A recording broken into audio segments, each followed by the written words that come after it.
네, 지금부터는 11월 셋째 주 증시 살펴보겠습니다. 역시 주요 일정들 한번 챙겨봐 주시죠. 네, 이번 주 이제 월요일은 오펙에서 원유 시장 보고서가 발표가 되고요. 이제 그날 미국과 중국이 정상끼리 대면 회담을 한다고 합니다. 11월 15일은 이제 G20 정상회의가 15일부터 16일까지 열리게 되고 중국의 10월 산업 생산 소매 판매 데이터가 발표되고요. 그리고 트럼프 전 대통령이 중대 발표를 한다고 하는데 아마 출마 선언하지 않을까 뭐 그런 얘기도 일부 있는 것 같고요. 그리고 우리나라는 이제 그날 3분기 실적 발표가 좀 마감된다라고 보시면 될 것 같습니다. 그리고 11월 16일 날은 미국의 10월 소매 판매 데이터가 발표되고 엔비디아가 실적 발표가 예고가 돼 있고요. 11월 17일 날은 영국 정부가 이제 새로운 예산안을 좀 발표한다라고 좀 하고 있고 어플라이드 머티리얼즈라는 이제 미국의 반도체 장비 회사가 실적 발표가 예고돼 있고 그리고 빈살만 왕세자가 한국에 이제 방한을 하게 되고요. 그리고 그날은 이제 대학 수학 능력 시험이 열리게 됩니다. 그리고 11월 18일 날은 일본의 10월 소비자 물가 지수가 발표가 되고 미국에서는 10월 기존 주택 판매가 발표가 되고요. 미국은 그날 또 옵션 만기라는 거 참고하시면 되겠습니다. 네. 이번 주에도 중요한 일정들이 꽤 많은데 그 중에서도 특히 주목해야 될 변수 있다면 어떤 것일까요? 네, 제일 중요한 건 이제 어쨌든 그 G20 정상회담 같아요. 이제 거기서 어쨌든 미국과 중국이 만나잖아요. 그래서 그때 모르겠습니다. 그때 뭐 어떤 얘기들이 또 나올지 아무런 뭐 내용이 없을 수도 있지만 어떤 얘기가 오가는지 좀 보시고 또 이번 주에는 미국과 중국이 각각 또 소매 판매 발표가 있습니다. 그래서 이게 또 경제 지표로는 상당히 중요한 데이터니까 한번 보시고 또 기업 실적에서는 그 엔비디아가 아무래도 이제 미국에서 지금 중국으로 수출을 좀 금지당하고 있잖아요. 근데 그런 걸 좀 딛고 좋은 실적을 내줄지 또 앞으로 데이터 센터나 그런 반도체에 미치는 영향들 좀 어떻게 언급을 할지 그게 우리나라에도 좀 영향을 주니까 체크가 좀 필요할 것 같고 또 영국이 이제 우여곡절 끝에 총리도 바뀌고 그때 한번 감세한 발표했다가 한번 화들짝 놀랐잖아요. 그래서 이번에 이제 영국의 새로운 총리가 그 새로운 예산안을 원래는 지난달에 발표하기로 했는데 이게 이제 좀 연기가 됐어요. 그래서 17일 날 발표가 좀 예고가 돼 있으니까 거기에 또 시장이 어떤 반응을 보이냐가 더 중요할 것 같아요. 그래서 이런 일정들 여러분들이 한번 체크해 보시면 좋을 것 같습니다. 예. 그리고 미국 물가 지수 나온 이후에 이제 그 미국 10년물 국채 금리가 3%로 뭐 내려가는 등 국채 금리가 많이 빠졌더라고요. 요거는 어떤 성장주들한테는 좋은 신호 아닙니까? 굉장히 좋은 신호죠. 사실 성장주들이 못 갔던 이유가 그러니까 그동안 우리나라도 코스피가 훨씬 좋았어요. 코스피 강하고 다우가 좋았고 근데 그 나스닥하고 코스닥이 훨씬 못 갔거든요. 근데 이쪽은 금리에 되게 취약을 해요. 그래서 미국의 10년물 금리도 쉽게 안 꺾이고 막 2년 금리는 더 올라갔었죠, 사실. 근데 이제 이번에 물가 발표되고 10년물 국채 금리가 급락을 해서 4% 깨고 내려가고 이게 그러다 보니까 그 지난주 이제 금요일 날 뭐 네이버 카카오가 뭐 폭등할 정도로 올랐던 게 그만큼 금리에 되게 민감한 업종입니다, 이쪽이. 그래서 지금 당분간 만약에 이런 기조로 미국의 국채 금리가 조금 더 안정화된다면, 그러니까 이런 거죠. 국채 금리가 진짜 피크아웃을 쳤다면, 뭐 미국의 이런 빅테크 기업이라 그러죠. 뭐 플랫폼 기업이나 한국의 플랫폼 기업들한테는 좀 뭐 단기적으로는 좀 훈풍이 좀 불지 않을까라고 예상은 하고 있습니다. 요즘 국내 증시 보면은 이제 대형주가 중소형주보다 조금 더 많이 오르는 것 같더라고요. 뭐 당분간 이런 추세가 이어질 수 있을까요? 아니면 약간 변화가 가능할까요? 물가가 중요한데 물가가 좀 이렇게 꺾이지 않는 모습이었으면은 중소형주보다는 대형주가 더 유리합니다. 왜냐하면 이 물가나 금리 오를 때 고물가 고금리를 지금 이겨낸 업체들이 우리나라의 대표적인 일단 경기 민감주라든가 아니면 2차 전지 뭐 이런 쪽인데 그쪽은 사실 뭐 고물가 고금리여도 되게 막 단단했잖아요. 성장세가 강하니까. 네, 강하니까. 그걸 이제 뚫고 이겨내는 거죠, 업종들이.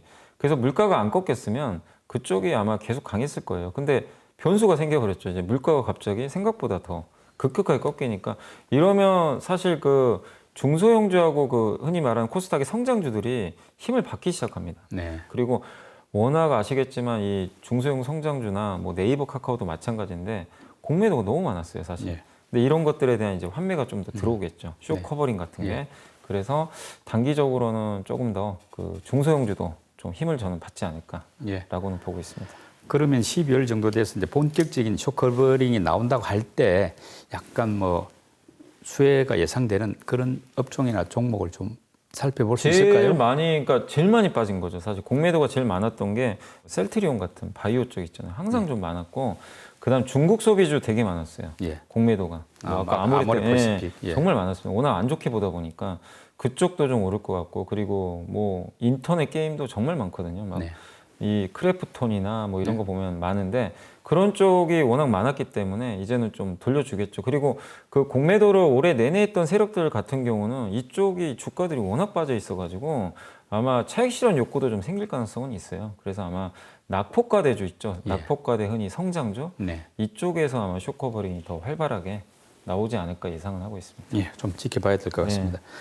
그리고 지금 삼성전자 같은 경우는 뭐 좀 올랐습니다만 아직은 6만 원대 초반인데 어떻습니까? 지금 수급이라든지 좀 업황 이런 거 감안할 때 추가 상승할 가능성 좀 어떻게 보십니까? 일단은요, 삼성전자를 볼 때 지금 업황이 안 좋은 건 다 알잖아요. 근데 이제 내년에 한 2분기부터는 좀 돌아설 걸로 대부분 보고, 그 근거는 중국이 이제 코로나 정책을 완화해주면 중국의 IT 제품 수요가 늘기 시작합니다, 실제로. 그러면 적어도 내년 2분기부터는 반도체 재고가 줄 가능성이 좀 굉장히 높아진 것 같습니다. 그래서 그걸 지금 좀 반영을 한다면 삼성전자의 주가에는 좀 긍정적일 것 같은데, 다만 우리가 봐야 될 거는 삼성전자가 항상 PBR 기준으로 1.2배에서 그 1.5, 원래 보통 2배까지 가거든요. 그래서 그걸 기반으로 좀 계산을 해보면 지금 2배가 어느 정도 되냐면은 57,500원 정도 돼요. 네. 그러니까 혹시라도 삼성전자가 여기까지 또 빠질 수도 있어요.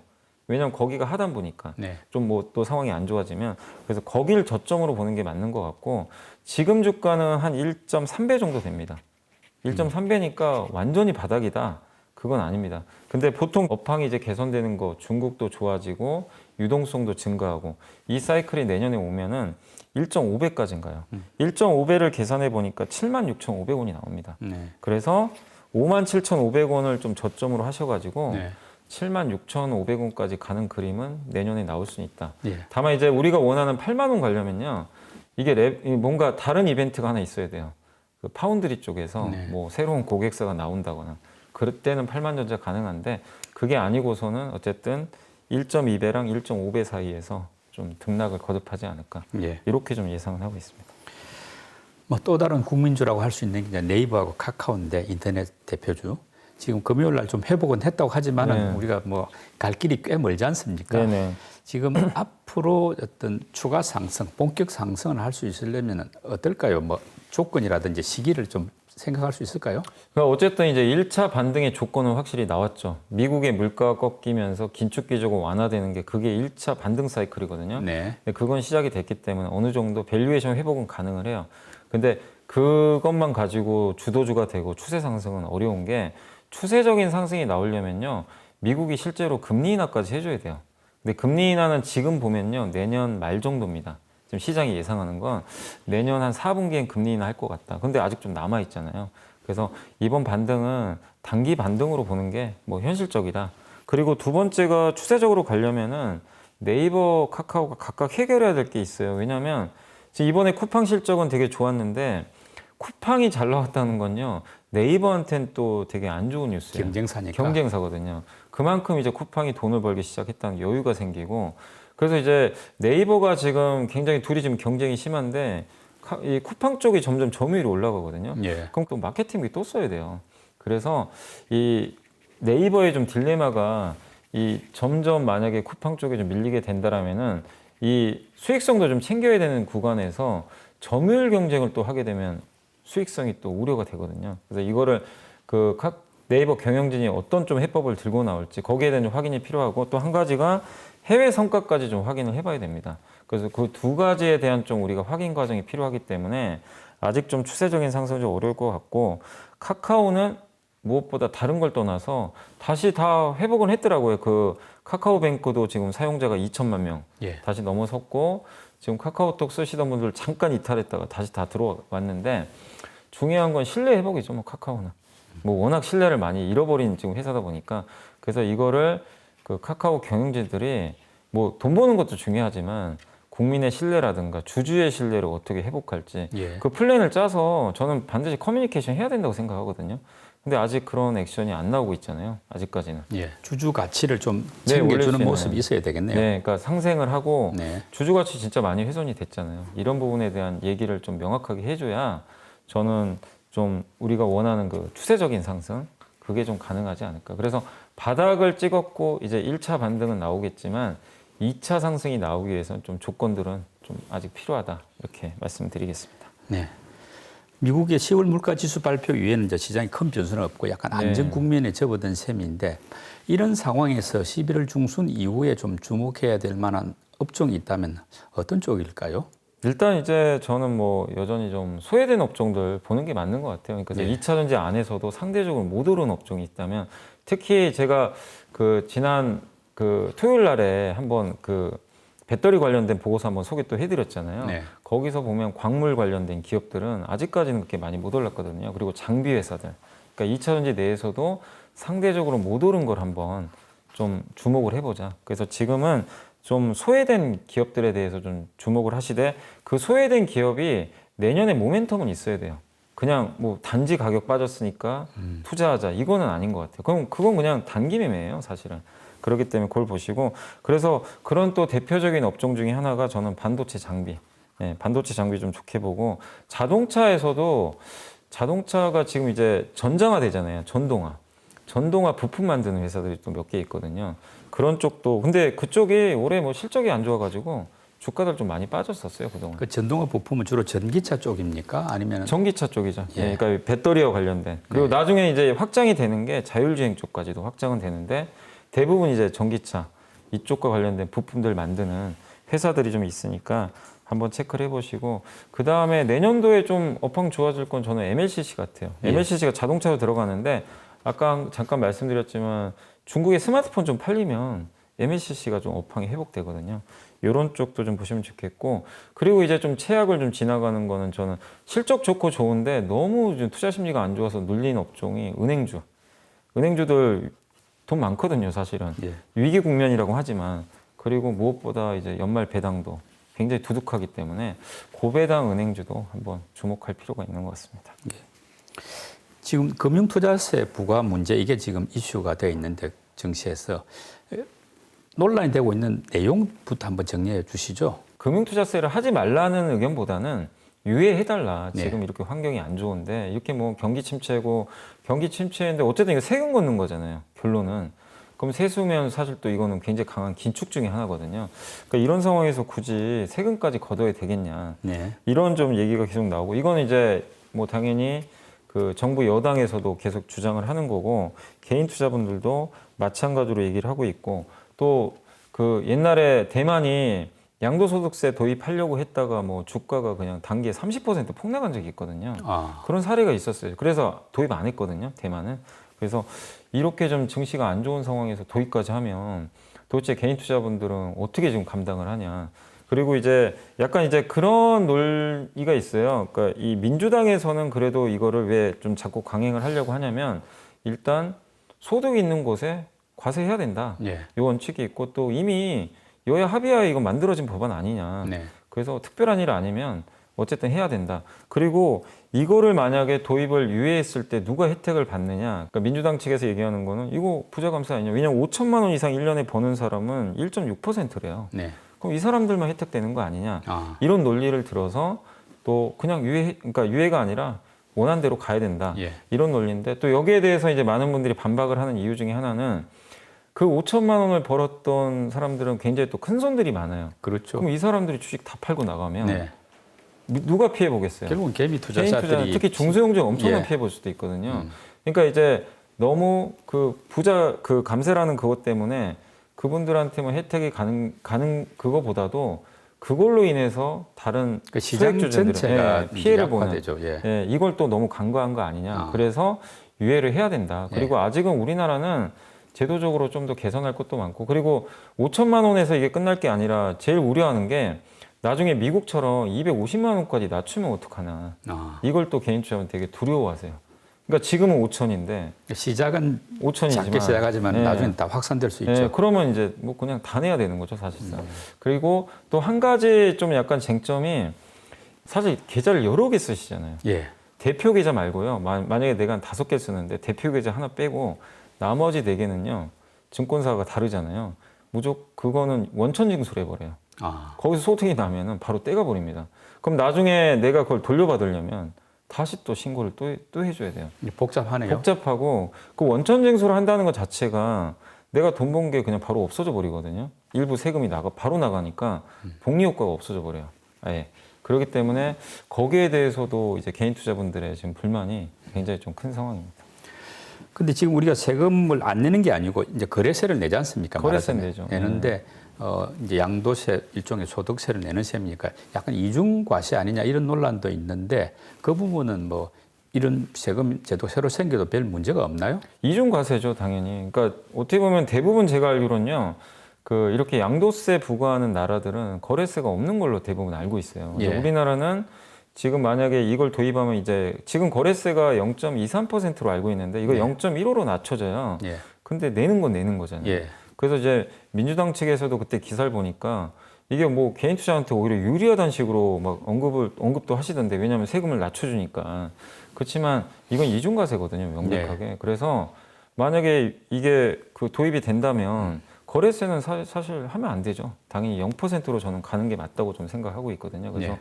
요 두 개가 이 같이 존재하는 거는 좀 제가 봤을 때는 좀 모순적이지 않나 이렇게 생각을 하고 있습니다. 그러면 결국은 거래세를 낮추고 또는 없애고 금투세를 이제 도입하는 거는 그 장기 투자보다는 단기 투자를 오히려 조장하는 그런 효과가 있을 수 있겠네요. 그리고 사실은 이건요, 외국인 기관한테는 정말 좋죠. 많이 그렇게 돼버리면. 예. 외국인 기관은 세금 안 내거든요. 네. 뭐 양도세 없잖아요. 지금 보면은. 그 상황에서 아예 거래 비용이 없어져 버려요. 예. 무슨 문제가 발생하냐면 이제 완전히 우리나라는 외국인 기관들의 이 단기 매매가 완전 성행할 수도 있어요. 잘못하면. 세금 이게 거래세 부담 자체가 없어지니까. 예. 그러면 뭐 공매도도 뭐 더 많이 나오겠죠. 이 거래세 자체가 없어져 버리니까. 예. 그래서 오히려 그러니까 물론 뭐 저는 이렇게 만약에 이걸 도입을 한다라면은 거래세가 없어져야 된다고 생각을 하지만 뭐 이게 만약에 도입이 된다면 이중과세니까. 예. 근데 그렇게 됐을 때는 정말 이제 외국인 기관들은 그냥 마음 놓고 단타를 할 수 있기 때문에 그런 또 피해도 나올 수도 있습니다. 그러니까 시장을 오히려 황폐화시킬 수 있는 우려가 있네요. 네, 맞습니다. 지금 분위기는 연말 안에 이게 법이 통과될 수 있겠습니까? 근데 이제 요즘에 좀 보니까 개인 투자분들 계속 얘기를 하시고 네. 저 좀 아쉬운 게 좀 여당에서도 좀 적극적으로 액션을 했으면 좀 좋겠어요. 네. 여당이 아직 목소리가 좀 작아요. 그래서 이거 공론화하면요 좀 커지거든요. 네. 그러면 야당도 이거 그냥 넘어갈 수가 없어요. 여론을 무시 못하는 거니까. 그렇겠죠. 근데 아직까지는 그러지 않고 민주당은 계속 그냥 이거 강행하겠다 예. 이런 입장인데 근데 다만 민주당 내에서도 일부 의원들이 이거 좀 도입 좀 신중하자 이런 의견도 좀 나오긴 시작은 하고 있어서 예. 좀 더 이렇게 좀 분위기는 좀 네. 11월 중순까지 좀 더 이렇게 목소리를 좀 키워야 좀 야당에서도 좀 들어주지 않을까 이렇게 예상은 하고 있습니다. 예. 예. 초보 투자자들을 위한 팁 제공 순서 연벌리에 보고서 듣는 차례인데 어떤 주제 준비해 오셨습니까? 예, 자동차 전망입니다. 삼성증권의 이문영 연구원님이 내년 전망인데 많은 분들이 이제 내년에 좀 자동차가 좀 이게 재고도 늘고 좀 안 좋을 것 같다는 얘기들이 있지만 이문영 연구원님 좀 생각은 또 달라서 한번 그걸 좀 전달을 해드릴게요. 일단 내년에 자동차 수요도나 공급 과잉, 가격 경쟁 이런 것 때문에 좀 굉장히 부정적으로 보는 논리들이 되게 많거든요. 그래서 실제 자동차에서 주가가 빠졌죠. 피크아웃 우려 때문에. 근데 그거는 과거에 중국이 세계 제조 공장 역할을 수행했던 시대의 논리다. 이제는 자동차가요 공급이 구조적으로 좀 늘기 어렵다고 보고 있는 것 같아요. 왜냐하면 탈세계화 국면으로 가고 있고 반도체 공급이 완전히 정상화되는데도 시간이 걸리고 또 중국이 값싼 부품 많이 공급을 해줬잖아요. 이 공급망 역할을 해가지고 이제 탈세계화 되면 무슨 일이 발생하냐면 중국이 값싼 공급을 하기가 좀 어려워집니다. 중국을 배제하게 들어가기 때문에 그렇기 때문에 중국 제외 지역에서 이분 논리는 차 공급은 계속 부족할 것 같다. 이렇게 보고 있고 그리고 수요 면에서도 지금 내년에 수요가 꺾일 걸로 보이잖아요. 고물가 고금리 때문에. 근데 미국은 그럴 것 같지 않다. 미국의 그 소비가 생각보다 지금도 괜찮대요. 소비 여력대로 좀 남아 있어서 미국 쪽에 좀 비중이 높은 기업들은 타격이 별로 없을 것 같다. 그래서 우리 한국의 현대차 기아는 미국 비중이 점점 올라가거든요. 예. 그런 면에서 현대차 기아에 대해서 너무 내년 보고 우려할 필요는 좀 없다 이렇게 보고 있고, 그리고 앞으로는 이 탈세계화 이 부분 때문에 권역별로 미국에서도 3개에서 5개, 네. 유럽에서 3개에서 5개만 이제 경쟁력 있는 승부를 할 것 같아요. 나머지는 대부분 도태가 되고, 특히 전기차로 넘어가면서 그게 더 심해질 것 같다. 특히 전기차는 배터리나 이런 거 조달 능력도 되게 중요하거든요. 예. 그러니까 우리 현대차는 또 우리 한국에 배터리 3사가 일단 있잖아요.